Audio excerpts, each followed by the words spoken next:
Welcome everyone. As we're admitting people through, I'll just take this time to acknowledge the Aboriginal and Torres Strait Islanders people as the traditional custodian of this country and their connection to land, wind, water and community. And we pay our respects to their culture and to their elders past and present, because land was never ceded and custodian continues. So whilst I'm actually on that, I would also like to give a introduction to Åse-Line and welcome her to our webinar. She's a passionate advocate for equal and improved treatment opportunities for individuals with personality disorders, and it's a commitment that has been rooted in her own experience of receiving specialist self-saving care that has transformed her life. And she currently serves as a communication advisor at the Norwegian National Advisory Unit for Personality Psychiatry. And in addition, Åse-Line is the founder and president of the Personality Alliance, a Norwegian organisation that supports individuals with lived experience, their carers, and professions in the field. And she holds a leadership role on the board of the International Society for the Study of Personality Disorder, where she chairs the Lived Experience and Carer Committee. And I'm just wondering, how old is this person? Because she looks like a baby. And I'm just going to very briefly touch upon her academic background, where she holds a bachelor's degree in public relations and market communications, where she developed a campaign plan for her early intervention in personality disorders. And on top of that, she also has a master's degree in interdisciplinary health research, where her thesis explored healthcare professionals' experience in implementing mentalisation-based treatment for adolescents with borderline personality disorders. And her passion lies at the intersection of communication, stigma reduction, and knowledge translation. So I very warmly welcome Åse-Line, and I'm really looking forward to this presentation tonight. Thank you so much, Nancy, and thank you so much for the invitation, you guys. As late as yesterday, I was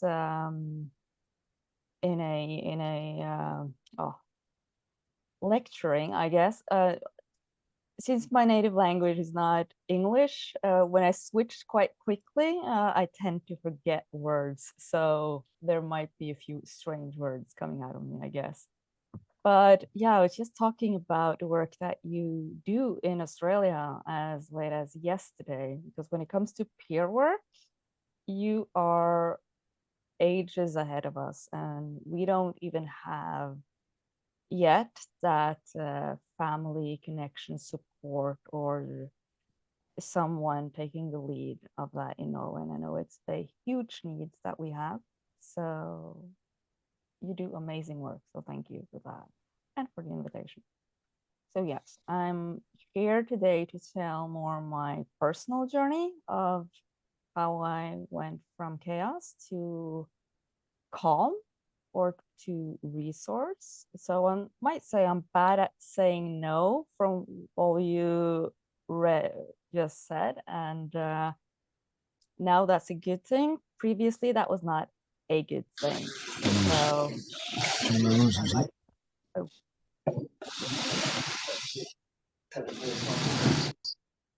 should we? Yes. Okay. So, getting started.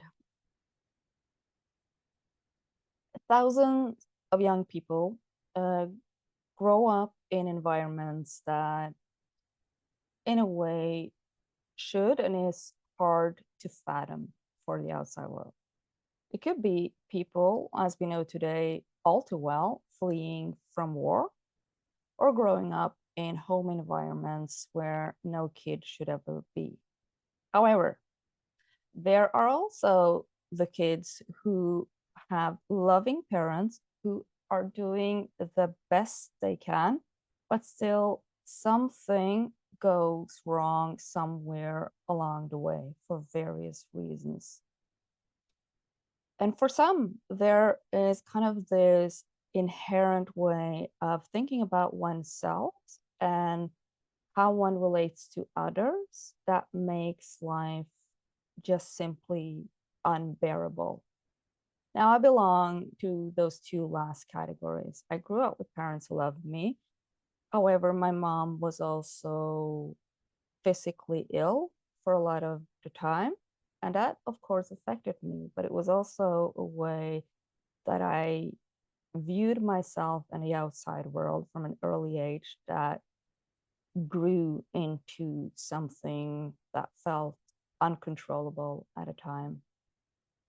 And I'm always so fascinating when speaking with other people with lived experience, just how similar our experiences are. Whether I discuss living with or recovery with someone who has borderline, avoidant personality disorder, or even narcissistic personality disorder, it's that feeling from an early age that something was off, kind of outsiders looking in and struggling on a cellular level in a way that no one around us or even ourselves could fully comprehend, where living life and connecting truly with other people became really difficult.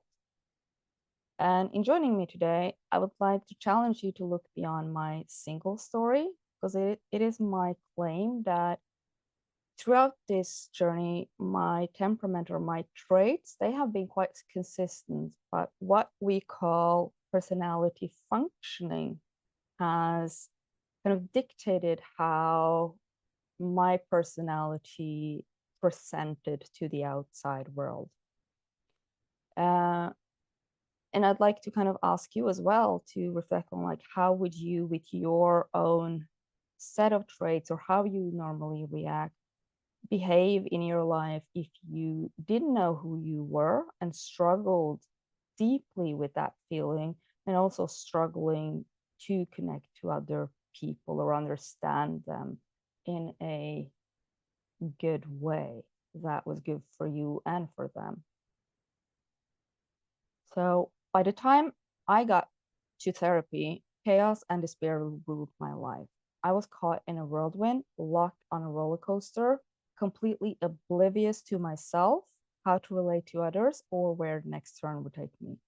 And I was sure that I hit rock bottom the day my landlord kicked me out. They were tired of the ambulance visits and they were afraid that I would take my life in their family home. And what I didn't know that was that I was just getting started. This was nothing. It was just the beginning of a painful journey that could have landed me in jail or 6 feet under. And it's now been, I think it's 13 years now since I was discharged from a 3-year mentalization-based treatment program, no longer meeting the diagnostic criteria for personality disorder. And today I live a life far beyond my wildest dreams. And it's not in my accomplishment, not in any way. In some way, you might say that has cost me more pain than it has anything, even though it kind of builds who I am, I guess. But it is that peace within, waking up and knowing who I am, my value, and generally achieving what I decide to prioritize, and evolving, adapting, and having fun, and also meeting challenges along the way. So even on my worst days, I still have this peace within. More importantly, what has truly elevated my life is the pleasure of deep relationships with other people. And just being able in a way to enjoy the company of other people, engaging in a conversation over a cup of coffee and being present with that person without capitulating into the prison of my own mind. That is what has truly elevated my life to heights that I didn't know exist. And I've been asking myself lately, am I telling the truth? Because the last years have been quite rough on me. I'm not going to go into depth of what that is, but I have been a carer myself for multiple people I care about who are at their end of life and also struggling with other illnesses.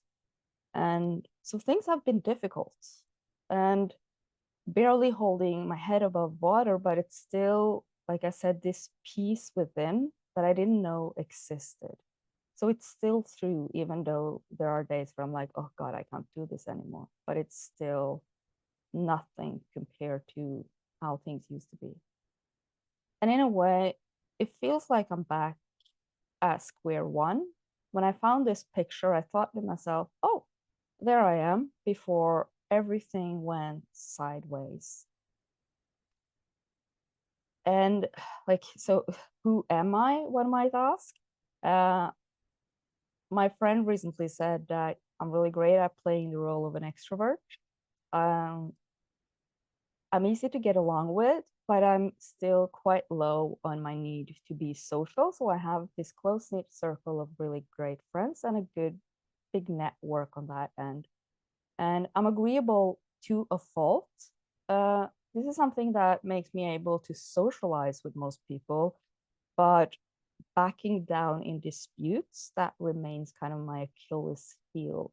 And previously that landed me in quite bad situations. And the question isn't necessarily like what are the dysfunctional or what are kind of the good or bad in a sense. It's kind of asking, it's not like this is normal or this is not normal. That's not the question in any sort of way. It's more, I think, embracing the wholeness of one self. And today, the same sides of me that used to scare the people who cared about me a lot and also had my life hanging a thread is today one of my biggest strengths, but also, of course, one of the things where I'm still quite annoyed at myself from time to time. But it's a difference. But somewhere along my journey, something began to change. My life became this push-pull of all or nothing. And what is today being spontaneous was more reckless impulsivity. And my conscientiousness, which I have today, was kind of just thrown off the cliff and basically didn't exist, or it might have it, even though it existed, it didn't show in any shape or form for the people around me. And when you present with this kind of smile as a teenager, I can promise you one thing, and that is that people, they reacted. They saw something was wrong. And the thing is that it wasn't one big macro event that changed everything for me. It was more this small events along the way. Like I remember losing an heirloom on the floor when we were moving, and my mother, she burst into this spontaneous reaction. And as one does, I guess, with the stress of moving, but even though she was quite quick to comfort me and say, and she told me like, it doesn't matter, I'm sorry I reacted this way. And looking at it as an adult, she did nothing wrong at all. But the problem here is that there was no comfort at this point. There was no comforting me. I was shit and I didn't deserve to live just because I did that. And my whole developmental story is filled with even smaller events like this, where people noticed, they said something or tried to help in a way, but whatever they did, I understood this as a criticism of my entire being. So I became I began doing my hardest to adjust my behavior to fit what I thought other people wanted me to be, but I always perceived those tests that to fail. And I think that was the starting point for me for fundamental misbelief that others couldn't handle me, that I was too much. And I found myself oscillating between being obsessed with becoming the person that I thought others wanted me to be, and then just going into that persona of being the bad girl, or I can't do anything, I'm just evil. So I went through these kind of extremes. And on that journey, I learned ways to cope. I was a national level athlete, so at times I trained 2 times a day, which is quite a lot. But I also dabbled with self-harm, overeating, not eating, over time finding pills and doing other stuff. So I always found something new to kind of bury not just my emotions and my emotional reactions, to make sure that I had the smile on my face so that no one could criticize me for looking down or looking depressed. And in that process, I also kind of buried, I think, myself in a way.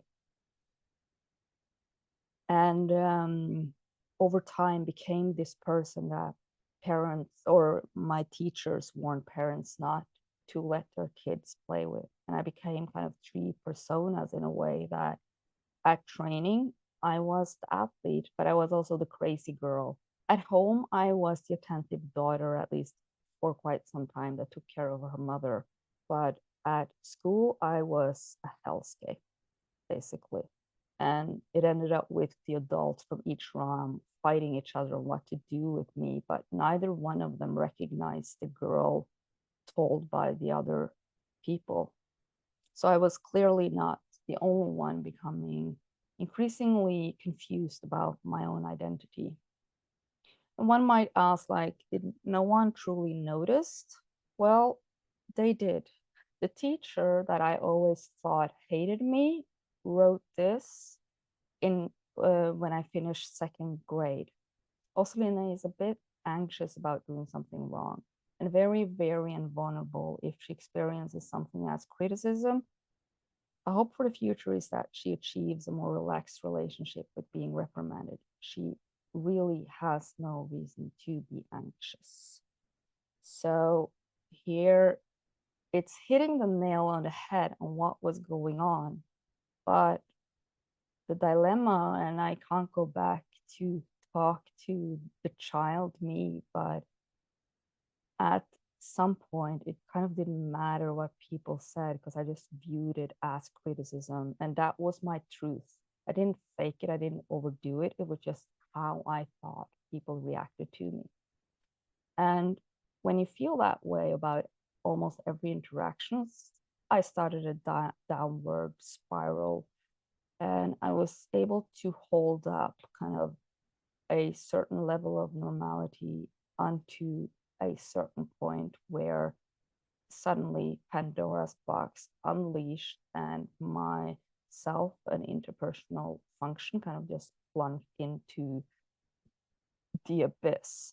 And I gave into darkness, to kind of a place where darkness is the light. I became ashamed of all my something, and my self-hatred and mistrust of others was this ongoing battle between Gollum and Smeagol from The Lord of the Rings. And I found myself isolated, and I just was viewing other people through the looking glass. And I was obsessed with this idea that it was my job to fix myself. And I can easily imagine that if I was built different, if something else, that I could easily do the opposite, that I would be upset with other people, kind of the other extreme. But in my case, I was a walking self-help book. And I started each day with this naive idea like, oh, today is the day I will fix myself and I will become skinny. And if I become skinny, everything will be great. But before I knew it, I found myself on the bathroom floor with a vodka, raspberry, a mix of stolen pills, a knife, and Amy Winehouse. You know that I'm no good on full blast. Suddenly determined that this is the end, but also hinting that someone would figure out what was going on, leading to another date with the ambulance. I was myself just as clueless and scared about what was happening to me than the people around me was. So I want you to know that I was equally confused. I remember my dad asking me, like, weren't you good 5 minutes ago? And yeah, I was, but I'm not now. So it happened so fast also for myself. And I think the me at the time best described how I truly felt on the inside.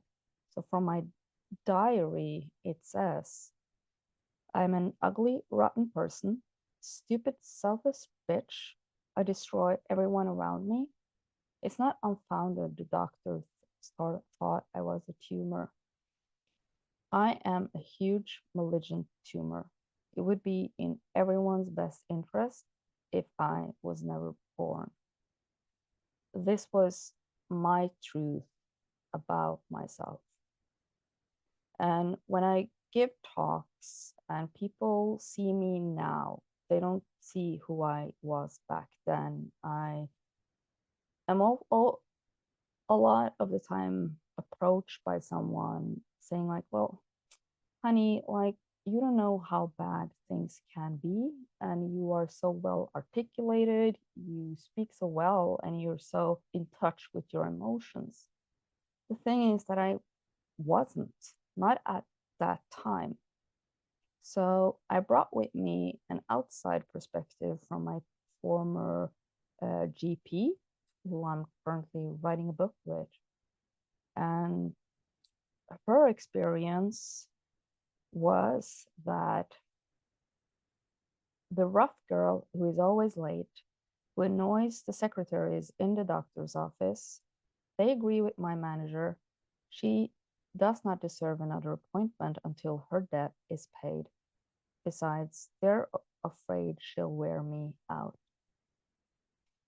I opened the office door, not because I'm kind or because I'm manipulated or deceived, but I've experienced that the chaos in her life quiets down as I close the door behind her. It feels good both to her, me and to her as I interpret it. Still, I get overwhelmed and at times scared, afraid that things will go really wrong, a suicide. As if drugs, overeating, self-harm, and various types of violence are not enough. At the same time, I feel there's something in our relationship that makes her hold on. She who is so terrified and deeply despairing, but who causes so much to happen around her. She who has been let down so many times. She who uses people and they use her. Now, I find that it's really important to acknowledge how tough it was to be a carer for me, or for both health professionals, but also my dad. And my mother didn't experience too much of this period of my life, in a sense, but I know that what she experienced was also quite tough. Something that really helped me with this GP, she never had a truly therapeutic role, but she was someone who endured me and endured my pain and kind of gave me space and help to just quiet down. She was also someone who fought for me to get the help that I truly, truly needed. So at one point, I finally ended up in the right treatment place. I officially got the diagnosis. I've seen now that I got the diagnosis long before from acute care, which is not the right way to get the diagnosis. But thankfully, I didn't know that. So when I got the diagnosis, it was in a calm manner and being presented with a treatment option. But after treatment, or after I gone through that assessment and also a research project, these are kind of the diagnoses that I presented.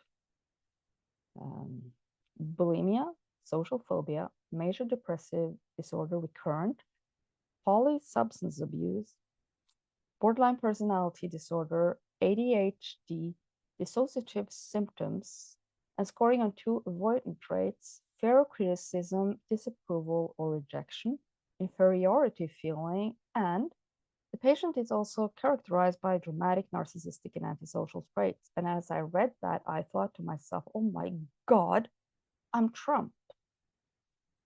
And I reached for the phone and I called my boyfriend and I was like, honey, do I have empathy?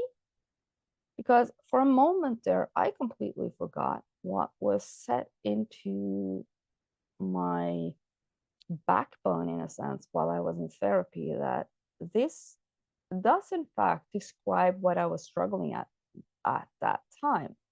Truly, it does. Simultaneously, it doesn't say anything about who I am as a person. And I remember distinctly someone from group therapy saying, like, well, we're sick, just jabbing it out there. And I remember my therapist coming up and he was always sitting there wondering, in a sense. Now he woke up and he's like, really? Tell me more. And it's true that all of us who was in this group therapy did not function that well in our life or in society. Most of us didn't go to school or have a job at the time. And I can't remember what he said afterwards, but what stuck with me is this feeling that I got again and again and again in therapy, that this was something we could work on and improve from. It was not a life sentence in any way. So that is always how I've conceptualized personality disorder. And when you get that narrative from one of the leading professors in Norway, you kind of think, at least at that time, that anyone who thinks differently is a bit stupid. And I remember getting a book where it says that it's 256 ways of being borderline. And that kind of stuck with me, that I don't have to be this way or fix into some box people try to fit me in. And if they do that, that's a them problem, not a me problem. And I'm really thankful that that was integrated in me.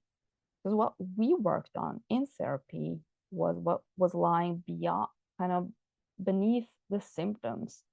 What in the newer model, if you guys are familiar with the alternative model for personality disorder or ICD-11, I didn't know who I was.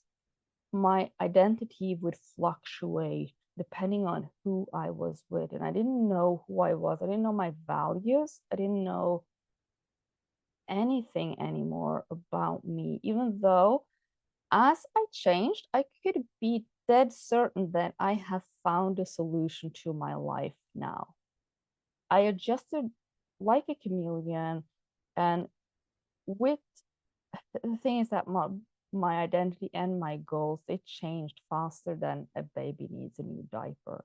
So I could end up, I guess in today's society, I might easily have ended up being a Trump supporter one day and then the Democrat the next day, depending on who I was with. I could change like through the extremes and be dead certain that now I have found what will save me from myself. And usually that was not the case. And I view the world through my own lens in a way. I always viewed myself as having a lot of empathy for others, but in reality, I think I was in such a survival mode that I wasn't able to do that at the time. So I sought confirmation of my world, of seeing things that was going on. And it says a lot when no matter what other people do, usually you put it back to yourself and that I did something wrong. And again, I could easily imagine doing it the other way around where I blamed everyone else. It's, for me, it's the same thing, just a different wrapping. That's how I view it. And I've spoken to a lot of people who are or have been more that way, where they project the pain. And when we speak together, it's the same thing. But I think, sadly, one of the reasons why I was met the way I was kind of that internalization of the pain, because I think it's easier to be around, but I don't think that's right in any shape or form. Because you're also not able to say what you're thinking, right? So people are left guessing. And any time people came close to me, I ran away, or I did an Aussie, as they called it. Realizing saying that to Australian people might sound a bit different, but it was my nickname at the time, was Aussie, like similar to Ozzy Osbourne, I guess.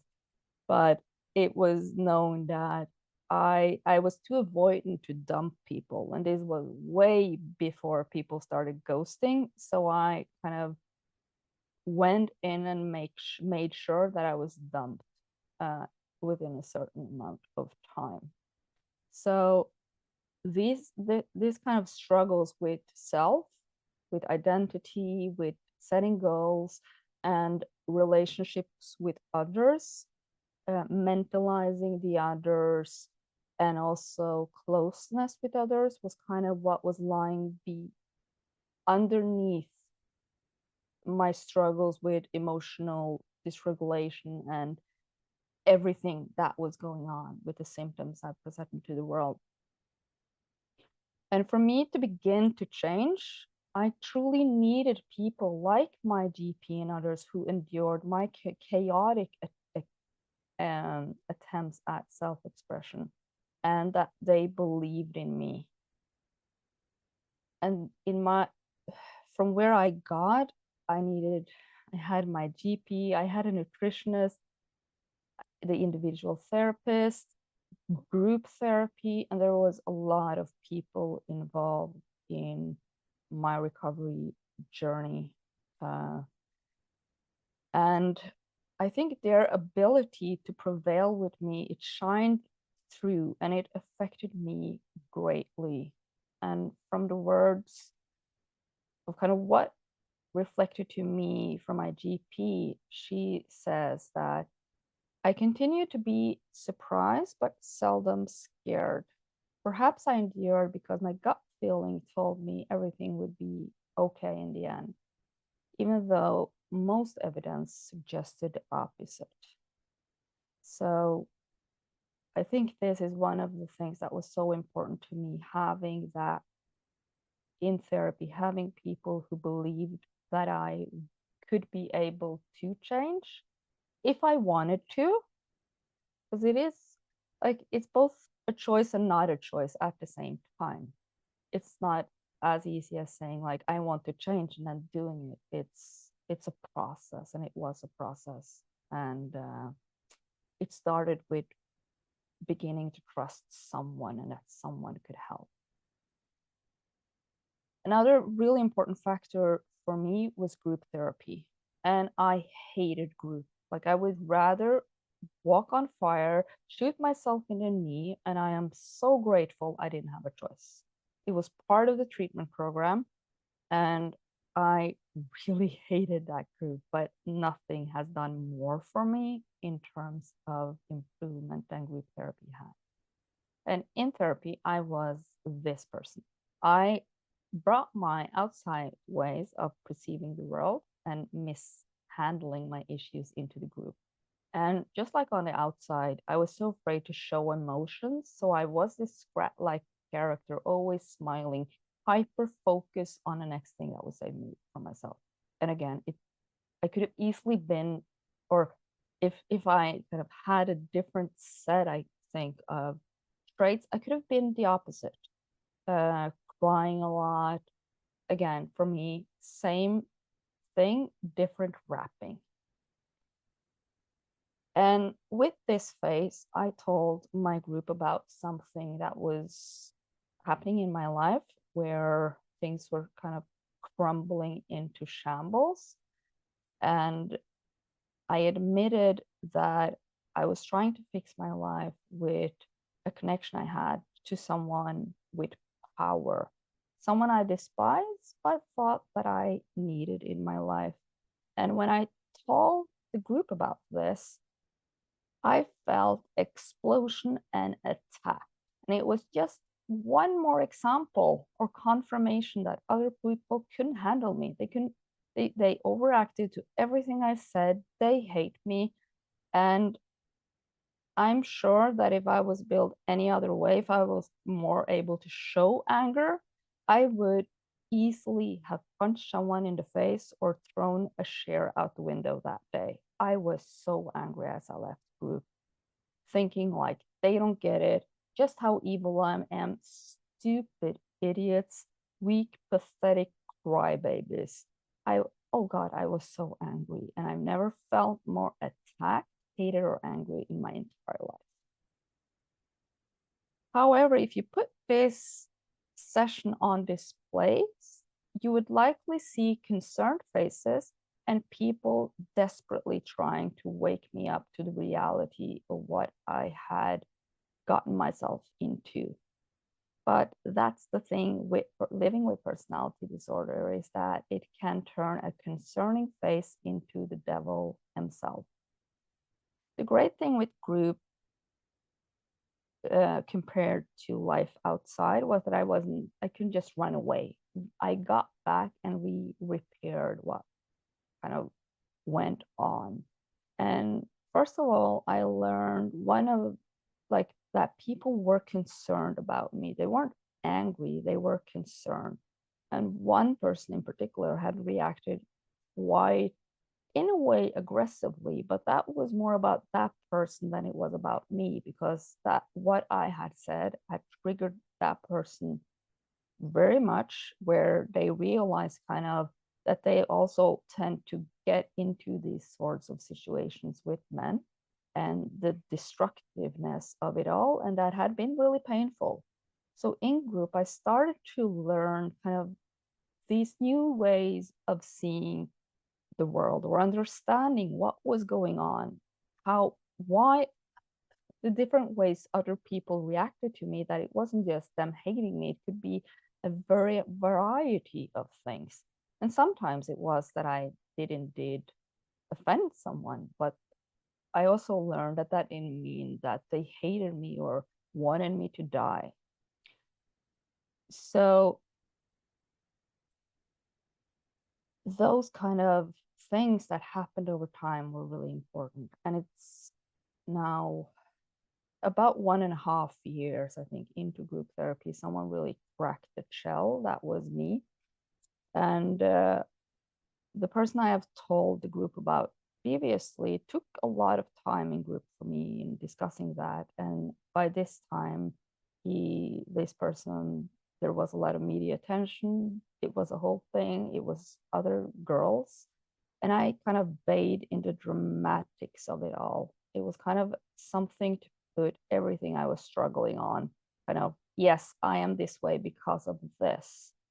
And in my case, and I know there are people who have been through severe trauma where this is the case, but in my case, it was not. It was more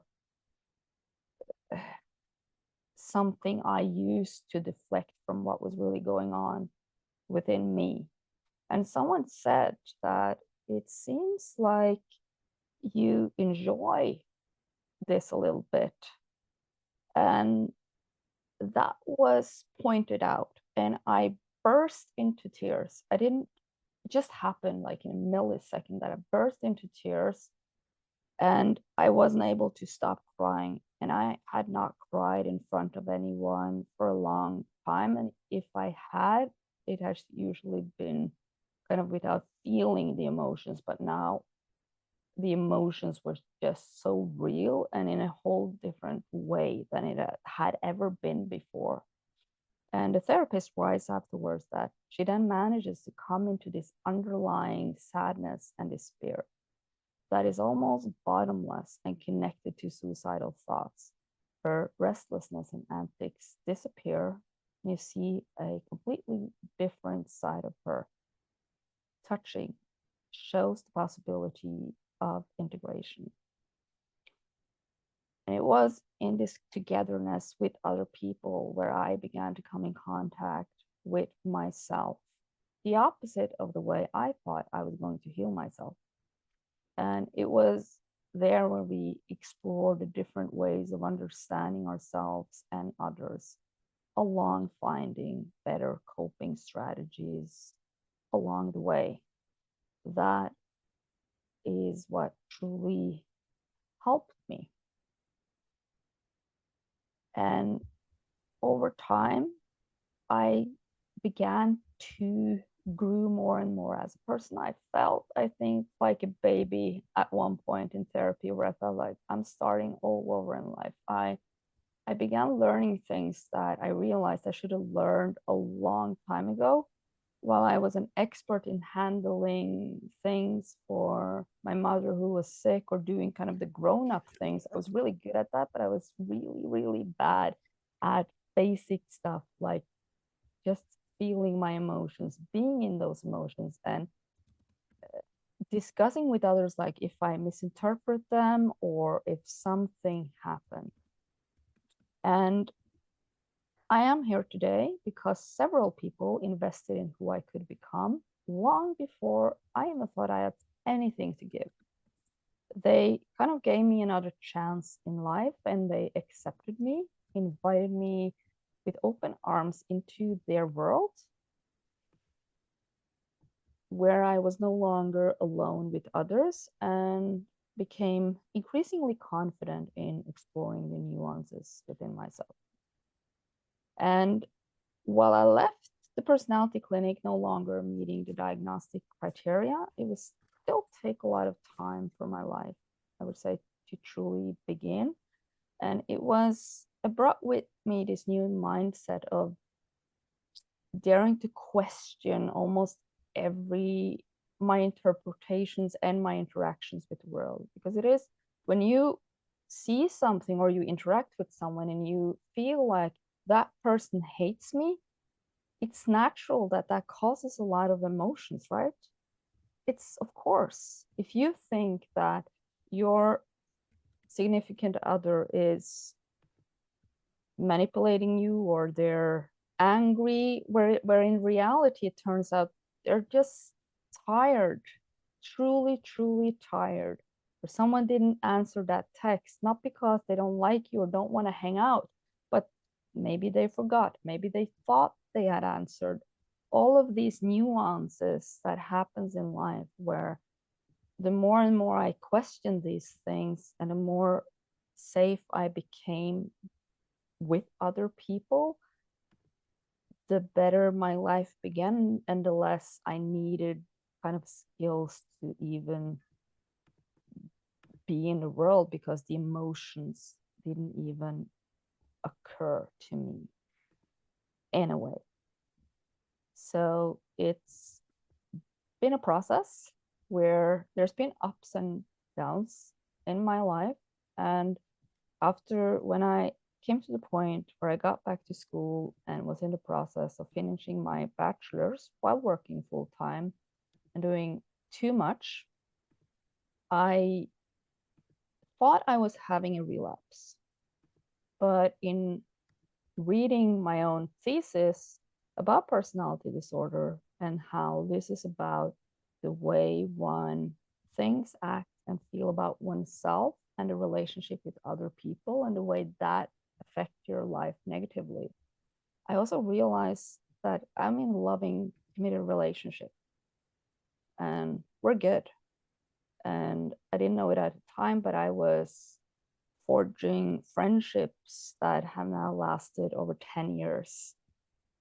So that part of my life was working, but I was severely stressed and I was struggling to cope with that stress. But as I've learned now as the years go on, that like life can be a struggle, but that is something completely different than when you experience the world like living with personality disorder, because it's painful on a level that is almost impossible to comprehend, but it is painful. So yes, that's, I think I'm done in a way. The language just disappeared from me a second there, but I want to address one more thing, is that I know that I am extremely privileged. I live in a country where I have access to healthcare. I was never, had I lived somewhere else, I know that I would likely have ended up on the streets. And I got into a treatment program that only a few actually get into. I don't know how my path would have been if I got like care outside of that. I have no idea. It's impossible to say. But I do think that, yeah, I think it's important to recognize that every like step up in function, just going from being in acute care all the time to not being there, all of these steps was extremely important for me, and should not be underestimated. So yeah, thank you. Thank you, Åse-Line. That was really, really insightful and very, very brave to actually walk us through that. We've got a list of questions that people have sent in. Would it be helpful if I group them? Because you've got this laundry list and a lot of them are actually quite similar. So I think grouping them and address them may help people. People want to know so much about your story, and in particular, one of the biggest group of questions come from recovery. So things like, what did you consider was your rock bottom? They're probably thinking, how low can we really go? Like, are we there yet? And what was your first step to recover from rock bottom? Was it a little step for you, or was it and what was the most helpful part? I think it was both a big and a little step. And I mean that by, it was something inside of me that I never told anyone. And for the longest time after, I don't think anyone would have even believed me if I had said it at that time. And I remember ending up at, yeah, I think internationally you would call it Skid Row, right? Impulsively ending up there because I was obsessed, becoming thin. So I needed drugs and I didn't know people who had drugs. So I had to go there. And after getting that one day, I got to know some people. And the next day they called me like, are you coming to hang? And I was like, yeah, I'm coming. And on my way there, they called again. And I don't know what happened, but I was just hit by this wave of, this is not me. Like for the first time, I think it was so clear to me, like, this is not who I am. I'm not the kind of girl that hangs out there. Honestly, what are you doing? And I was listening to a song by Rihanna, like walking down there, called Questioning Existence. And it says, like, what are you like living for? Like, is this it? Or can I endure some more? And I was like, I have to turn around. And at that moment, I kind of thought to myself that I am really bad at dying. I have tried that since I was 8 years old. If there's something I'm truly bad at, it's that. And it was kind of with a sense of humor, even though it's really dark. I realized that. But I also realized that I haven't truly tried to live. I haven't, have I really explored that? And I decided there and then that I would give myself 5 years to improve and really, really try. get help and do what is needed. And I think that moment was quite significant for me, but it's not like that was with me all the time, but it was still kind of this choice I made for myself that I think helped me endure as I went through therapy and everything. But I ended up, especially with how impulsive I was, I ended up in really bad situations even after kind of this choice. So it was big, but simultaneously it was really small steps stopping that behavior, if that makes sense. Yeah, so it sounds like, I'm not sure if I have captured the right points, but there wasn't no like one defining, most helpful, or the biggest or the smallest, or the rock bottom. It sounded like there was waves. There was bad, and then it was okay. It was and then it was like, what am I doing here? And you're driving to to this place, and you go, oh yeah, it could have been really bad, but it may not have been. So it's Yeah. like yeah. Well, that's interesting. Thank you. Yeah. It's yeah. I always thought I can go further down, but I did. Yeah, but you probably didn't want to go. Yeah. Poor thing.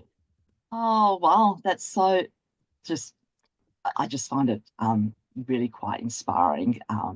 But it's certainly not about me. I'm just trying to think in your shoes what I've done. Um, there's actually quite a few other questions in regards to recovery. Some questions about what was your actual life-saving treatment. What did you receive?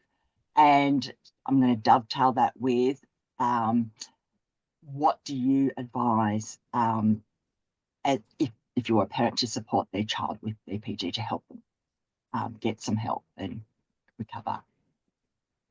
Yeah. In my case, it was a 3-year mentalization based treatment program.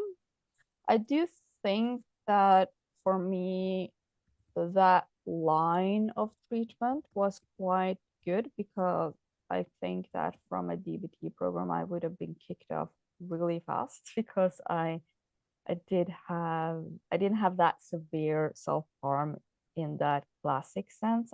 Mine was more destructive behavior, and it was really kind of that interpersonal struggles that I had. But I do know other people really benefit from DBT, and I integrated parts of that into my process as well. I remember buying a book and stuff like that, and kind of learning more about skills also along the way. But for me, I I think that the group process and beginning, first of all, being having people who had that calm around them, even when I was at the worst, that was really important. And I realized that that is likely extremely difficult for a parent, right?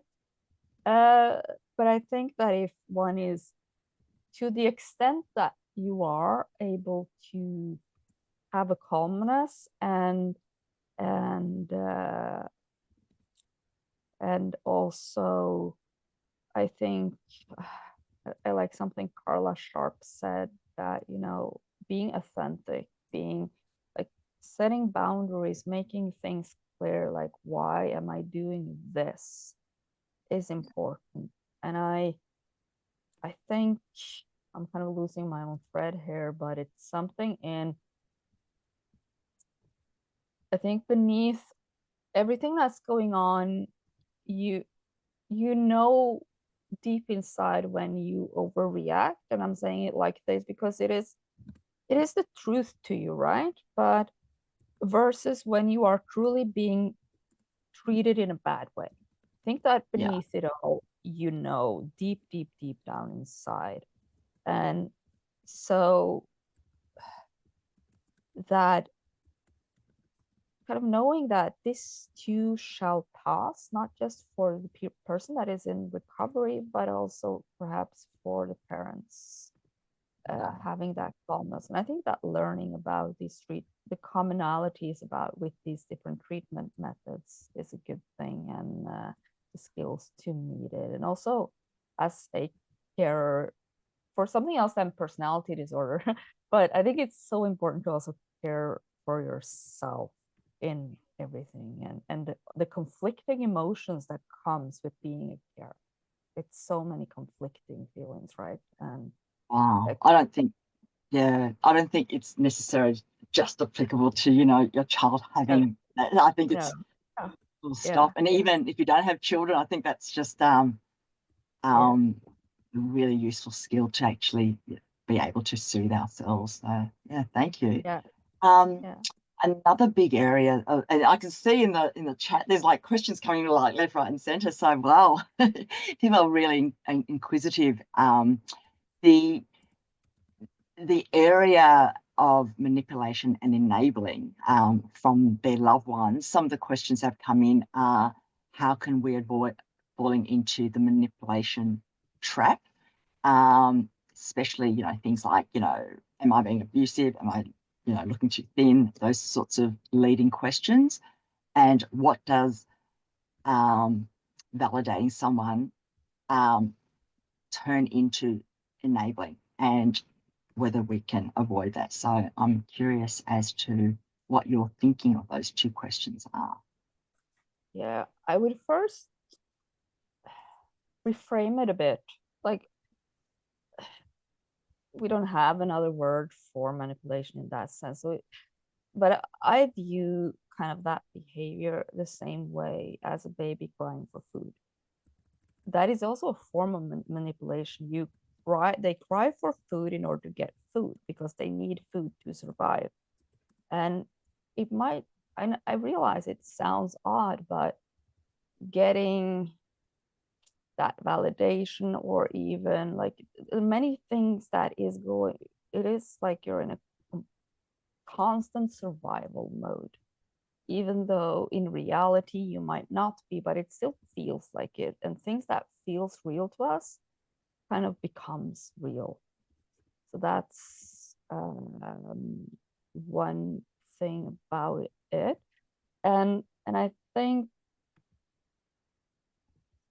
uh, it's something someone said to me once, that like, if you don't believe it, like if you can, like, I think that if one isn't someone who has abused or have done something that's severe in that sense, it's like, own that that's not true, but simultaneously, and I think that's something that's really unfortunate in our society today, just how small things we also put into the abuse category. Like, like my mom, she struggled a lot. She was sick, and there was things in our relationship that wasn't ideal, and there was things in her way of handling her own emotions that was not ideal. As a grown up, I realized just how much she's been to. She was indigenous Norwegian, born into a time where that was where she wasn't allowed to even acknowledge or that identity in any way, shape, or form. And her older siblings had gone through the process where they were no longer allowed to say they were Sami, and it was a lot of trauma in her background, right? But I I think I could have, just put it bluntly, easily, if I had seen the wrong things online, if I had been in today's kind of everyone's a narcissist algorithm, I think I could have easily fallen into the trap of calling out her ways of coping as abuse. And it in that case, there was a form of neglect, but it was never a form of neglect on purpose, right? And in other cases, I know parents with children who has borderline that is truly doing their best. And I remember speaking with someone who had recovered, and she said, I have always had the best parents, right? But when you're in that state where people say stuff, they hate you, you interpret it, it becomes a reality. And just know that I think that as people get better, they change that view. I have changed my view about my mother throughout the years. I would never have spoken this way about my mother while I was in therapy, to say it like that. Wow. I love your perspective. I really love how So you frame that. yeah, it's so complicated. So I'm trying to like find ways, and it's also to simplify, because it is complicated. And but yeah, and how to like the validation. I think that validation is about just saying, I see that you're in pain, and validating whatever people are feeling, but simultaneously it's putting that boundary like, but I I realized that you experienced that I was rejecting you now, or that maybe that I hate you, or that I'm angry with you, or whatever. Put in whatever it is, but I that was never my intent. And someone who is in a full crisis mode will likely not even hear those words. But I think that's still the boundary there, that if that was not the case, say that. And sometimes, and it's also okay to say, like, I'm sorry, I got frustrated, so I got angry with you right now. Or people with personality disorders in general, that I know from treatment as well, they react really good to just being genuine. So you can validate the feeling, but not go into the game where that feeling is true. If it's not true, it's not true from your perspective. Wow. That makes So what you're saying is that instead of being dragged along, sucked in, the reframing bit, because I guess the manipulation, there's almost like an assumption that there are other choices for them, so they choose the manipulation because that's what they want to choose.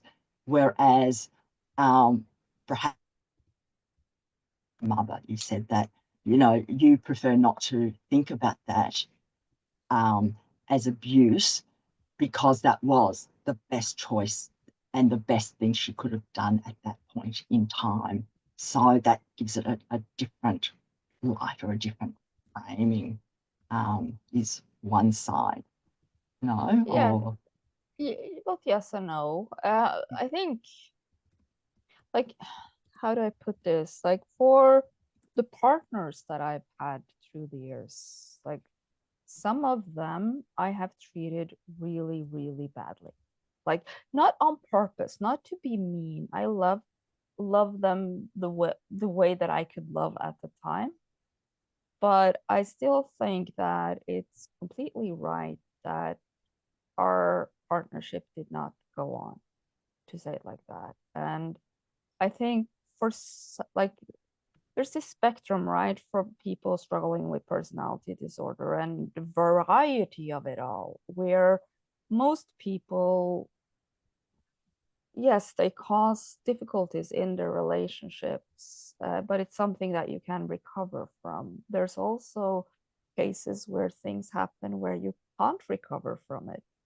In some cases, it goes to the extreme that some people actually need to face the consequences. I face the consequences for my own actions. And it's kind of a different story when you have parents, right? Because you're there. And I know that one consequence for my own action is that it took my dad several years before he started to trust me if I didn't answer the phone.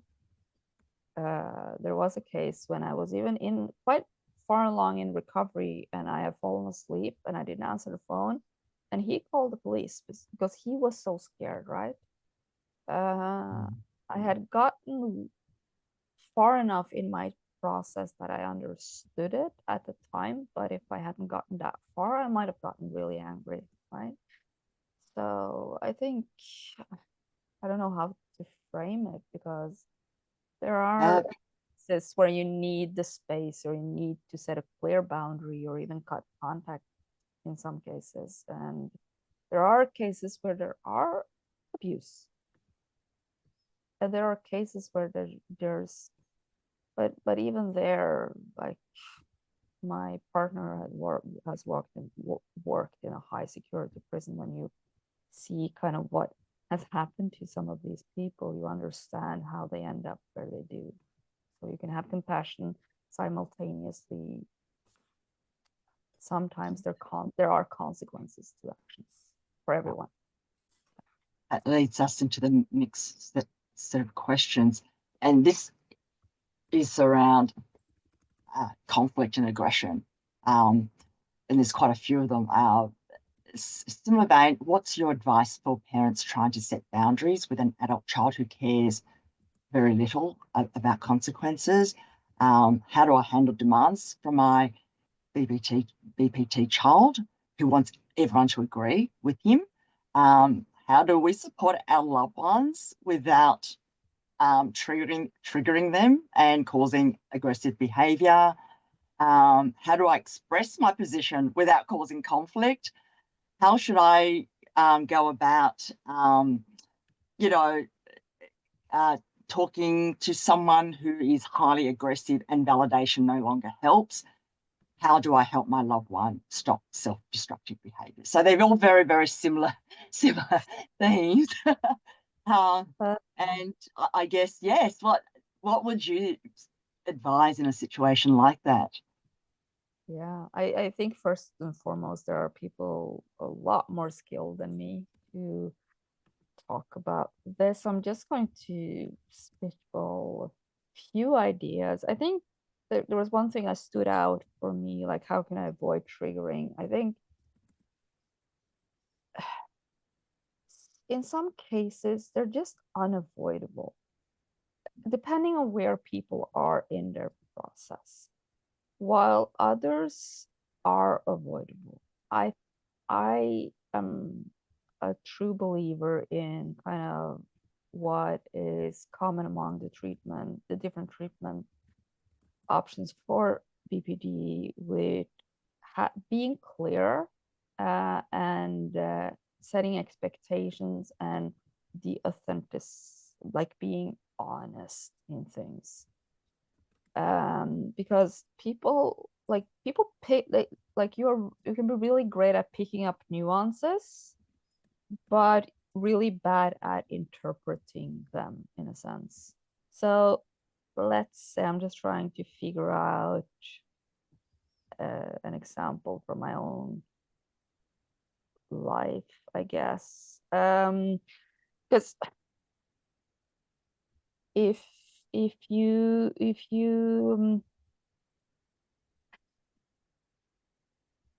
sometimes, like, when you set a boundary, it hurts. Like, I think, just think of your own life as well. Like, if your significant others or anyone has told you something that's hurtful about yourself, something you do that you're ashamed of, is your first reaction like, valid point, I will go and change that now, right? Usually it's not. You get flustered. Some people, I think, get more flustered and angry than others, while others put it more on themselves, perhaps go and self-harm, etc. And so I don't think necessarily, there are, of course, some triggers that are avoidable. And I think that's something to discuss in periods of peace with the person you love. Like, how can we do things differently? How can we interact differently? How is it best for you that I react when you, like, are in full crisis mode? Because that's not, when you're in crisis, that's not when anyone is able to speak. So it's getting that pause, I think, from the like full crisis to actually be able to speak about these things. There was a lot of, I'm just trying to remember everything you asked.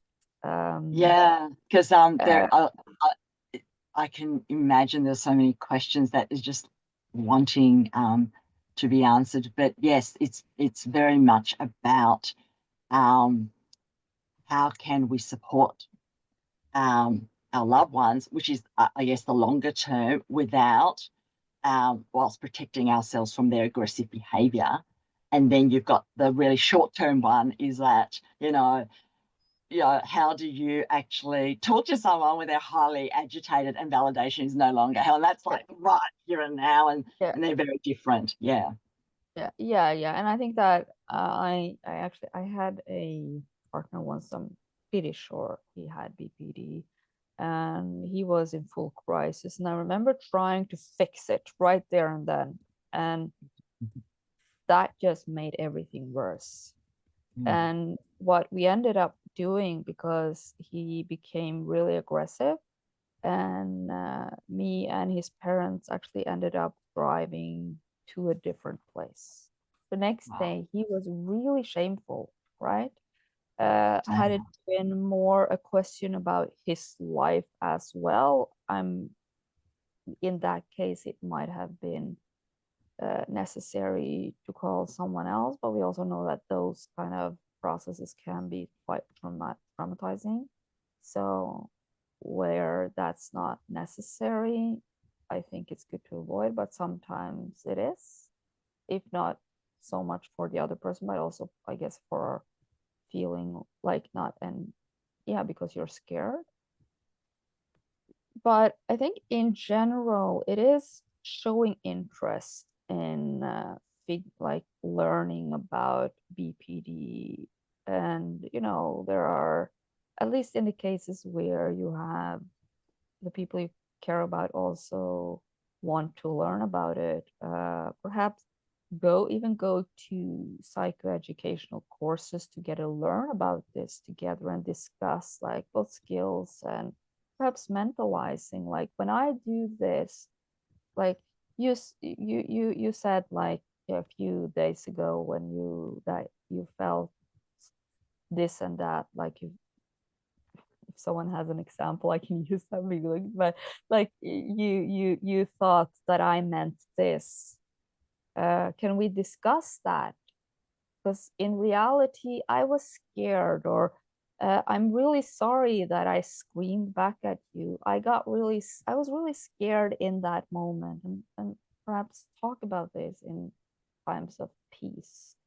And perhaps if you have access to family, like someone who can help navigate these things, I think that's good. So build connection when things are calm, so that it sort of has some credits towards when they're not so calm. And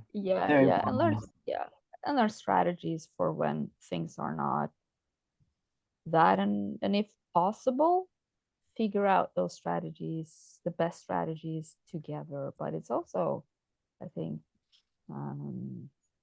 someone that I remember someone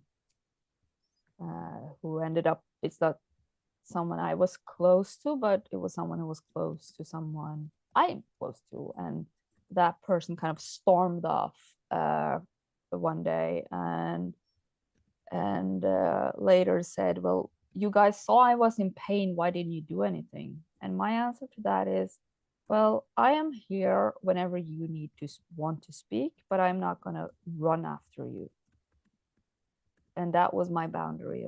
And it's up to that. It would have been up to that person to then come and speak to me. Like if they were hurting or felt that I triggered them in any way, I would have been open to that discussion. And in that case, just remember that these feelings of what they, like some people think that you think or think that you said, is true in their emotional reactions, it's true in their mind, and it's not, if that's not true in your case, just sit safe with that, and try not to let that trigger you, in a sense, because it's not they're not doing it to be bad or be like to be an asshole. It's just so true within yourself when you experience Wow.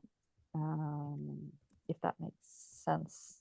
I know the language here also make the way I say things a bit off. No, I think you've expressed it perfectly, and I'm just mindful of the time too. And I've still got I've gotten through 80-90% of the questions of a very long list, and I'm just mindful that it's now coming up to 10 to 9. So I'm just going to finish off with, if it's okay, with maybe the last two out of so based on your experience, do you think there is one certain therapy that's considered especially helpful, or or a set of specific skills that you learned from therapy that has helped you with your recovery?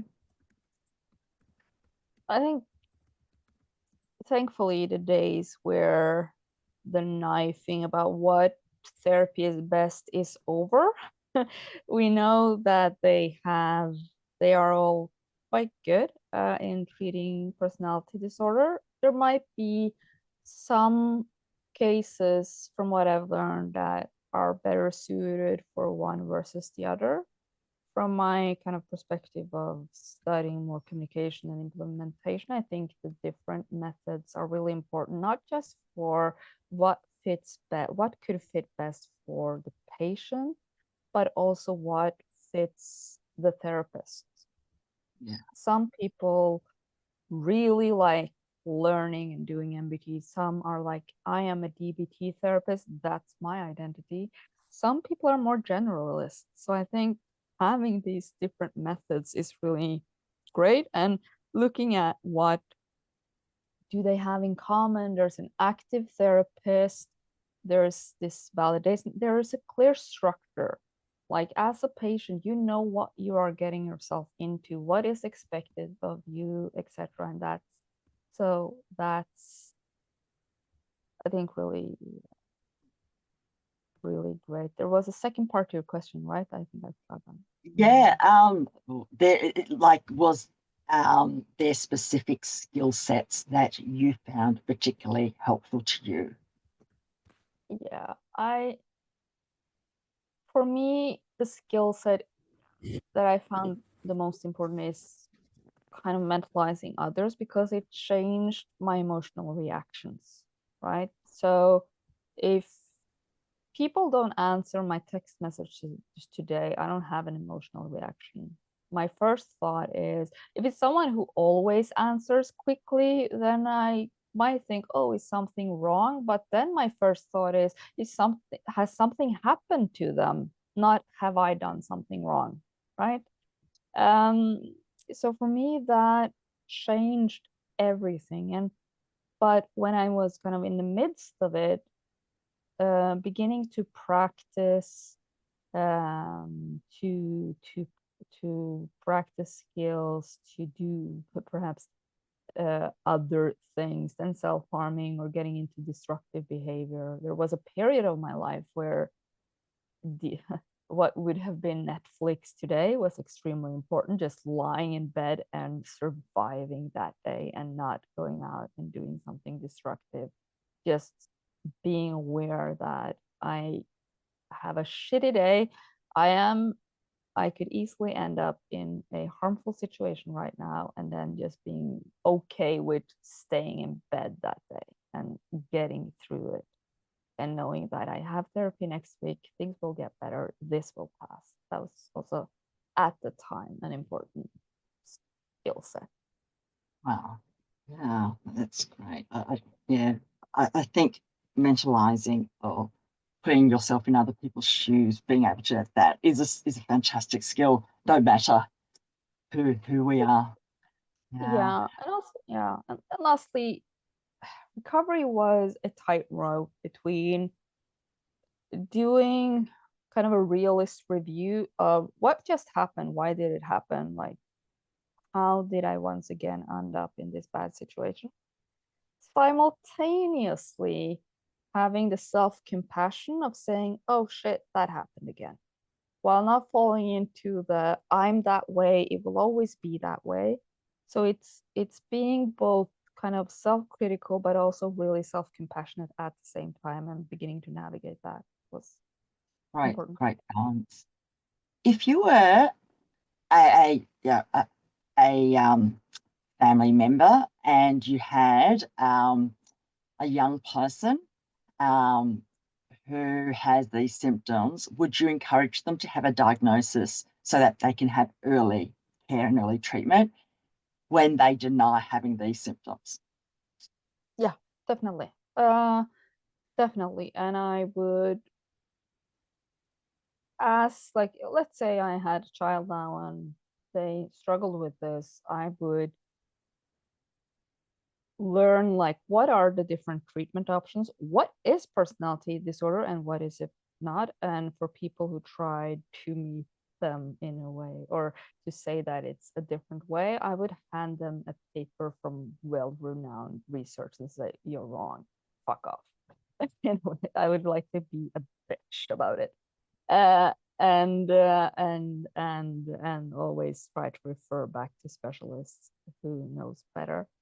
But yeah, I think when you get the diagnosis, there is, of course, the culprit of a lot of misinformation. But I think in today, there are getting so many more good resources now. You have the BPD bunch, you have the in Australia, the people run like BPD Awareness Week. You have so many good resources today. So use that and try to get help, because I've seen a lot as the diagnosis is more and more, I think, not that stigmatized as it was. And I think young people have a different view about the diagnosis. They don't know the history of BPD, right? So when people are rejected from care, blame the system, not the diagnosis, because they're the problem, I think. Yeah. I just saw someone asked if I would put on meds. I would put on too many meds that didn't help in it, perhaps made things worse. The only thing that did work was that I at one point got the ADHD diagnosis as well and got put on medication for that. That helped on that part of my life, and I'm extremely grateful I didn't get the ADHD diagnosis first, because that would likely not have been good for me. Selena, I just wanted to backtrack on that you were grateful that you didn't get the ADHD diagnosis first. But do you have ADHD or you didn't? Yeah. Yeah, I have ADHD, definitely. yes. But I also had BPD, or I had severe personality disorder. So I had both, and I still have ADHD, but it's something completely different than having BPD. Yes. So would you have gotten, if you got the ADHD first, do you think that you would have masked the BPD? Is that the reason why you That's my fear. My fear is that I would be able to go back to like that barely functioning part where I managed to find ways of coping with the things I was struggling with, but while still being able to finish school, etc. And in that way, masking it until I would imagine at one point just breaking down at a much like as an adult and not a young, or in my 20s. I think that would have been Thank you for completely sharing. different. Yeah. I often hear from other leaders from Family Connection and myself, I actually hear in the group of participants that not only does their children or loved ones have BPD, but ADHD is often co-occurring, and it's just so overwhelming, and they don't know which bit is what, because they both have similar similar symptoms. So thank you so much. I'm going to call it quits here because I've got another 6 questions in front of me from the list of people sending it in. But I also know that I'm extremely grateful to actually have heard so much already. And the last thing that we would want is to actually just exhaust you. And we want to welcome you back and actually ask even more questions later on down the track rather than just interrogate you. But we're so grateful. Thank you so much, Åse-Line.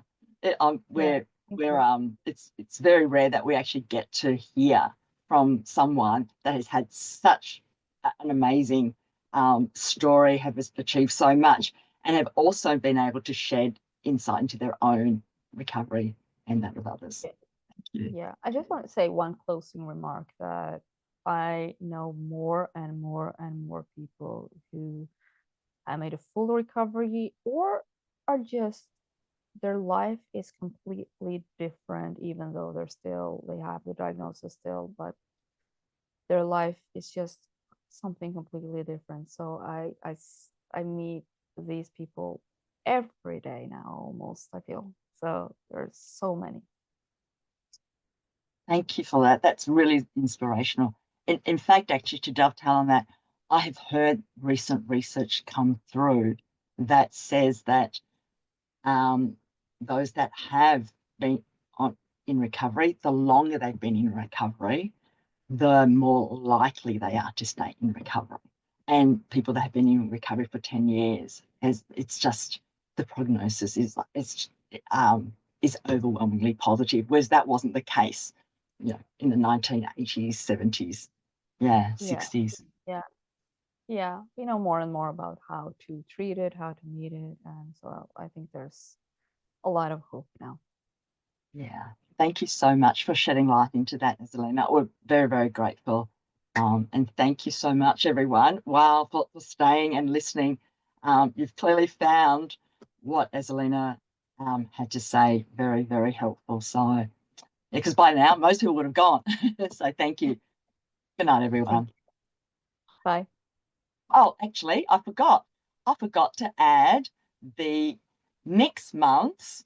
I'm going to be in so much trouble now. Next month's webinar link, which I'll post here, but I think that Kylie, who does a fabulous job for NEA BPD, she will also send that link through as well. So I'm going to do a quick check on. This is the November Masterclass registration, similar to what we've got today. So thanks everyone for staying and listening to this webinar, and we'll be posting this on the site as well as on the YouTube channel. Thanks everyone. Good night.